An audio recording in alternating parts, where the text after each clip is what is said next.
Lost girl therapy. So today I was talking to my mom and I let her know that I had a cold and I was like, oh, I'm not feeling well today.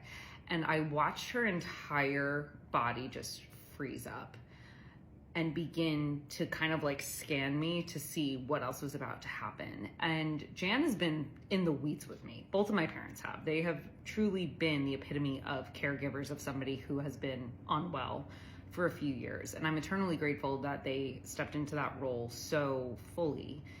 But I also sometimes fail to take into consideration the impact that me having a P.O.T.S diagnosis and me being not great over the last few years has had on them. So something as simple as me saying to her like, hey, I'm just not feeling well today, and not specifying that I had a cold, literally set off this chain reaction in her, and I could see it on her face. Like I watched her watch me. I watched her become so vigilant as to like, how I was sitting, how I was acting, what I was saying, all of those really subtle cues that kind of tune us into saying like maybe something isn't right. And then I clarified. I was like, oh no, it's okay. Like physically, I'm fine. I literally just happen to have a cold and my lymph nodes are swollen, so I'm uncomfortable. And I could see her try to relax, but she didn't quite get there. And that is normal. I think that's one of the really typical responses that we experience with something like P.O.T.S or chronic illness or long COVID. It is that we have this immense jump so quickly to, okay, I'm in a state of worry, because frankly, we have good reason to. We've had so many experiences that have just turned so quickly on their heads, like positive experiences that have gone south really quickly because P.O.T.S decided to rear its ugly head in that moment.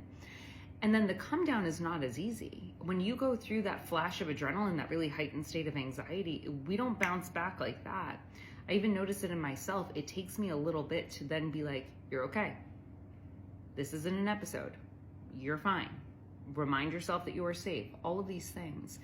But I just thought today was a very unique moment in the fact that my parents have done a brilliant job of shielding me from their fear about me. But it doesn't mean that they're not experiencing fear. And sometimes I get wrapped up in the sensation of saying like, I'm the one who's experienced this. I'm the one who has lived this. I'm the one who has gotten this, hand in life for this moment in time. And that's true, but it can also come across as being selfish, because my immediate family members especially have also had to have this experience with me. They've also needed to go through it. They've also lived through the very real fear that comes with something like P.O.T.S. They're the ones who have been with me when I say it's time to go to the hospital. They're the ones that have been with me when I say I can't stand up right now, or I'm about to throw up, or you need to lay me down because I'm going to faint.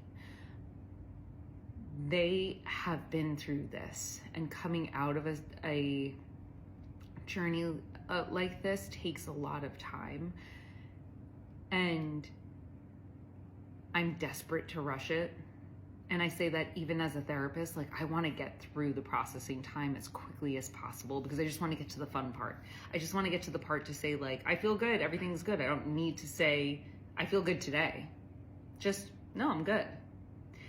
But rushing that process can also mean that we're not feeling our feelings and going through the natural stages of what it means to understand, feel, and process a complex trauma response.